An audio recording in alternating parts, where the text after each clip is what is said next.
Yeah. Ali, you mentioned the Five Eyes Alliance, which includes Canada, and there's an example going on there right now. We haven't mentioned that, which we haven't mentioned yet, which is the arrest of Yves Engler, who is a Canadian author. He was just he's spending the night in prison right now, in jail, as we're recording this, because he was accused of harassment because he called a pro-Israel media personality a fascist and a genocide supporter on Twitter, X. And so when the Montreal police called him and told him he was going to be arrested for this, he went and announced this. The Montreal police then added a new charge, which is that he was also harassing the Montreal police for announcing that the Montreal police was going to arrest him for his free speech. And so literally he was arrested today in Montreal, and he's spending the night in jail. And he spoke just before he went into the police station today. And I want to just listen to some of what he said. See more Palestinian blood spilled. And after I publicized the fact that I was being charged for social media posts criticizing Israel, the police have responded by saying I'm harassing the police. So initially, I'm supposedly harassing a genocidaire for social media posts criticizing Israel.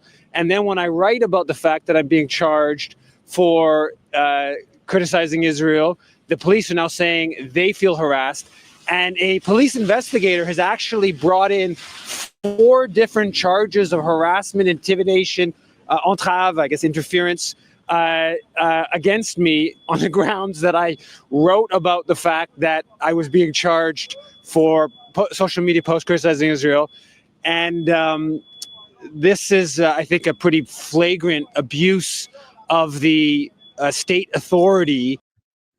I mean, so that's him speaking right before he was then jailed, and he's spending the night in jail behind bars as we're recording this. It's just unbelievable.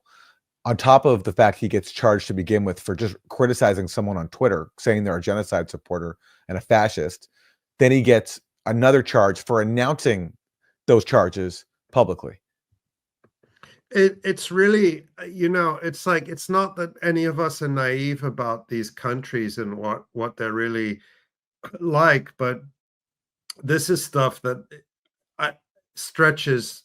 I mean, it is just unbelievable what's happening. I think the gloves have come off in a way that I didn't really expect to see so blatantly, but it is. I mean, they're not playing games anymore. It's, we will throw you in prison.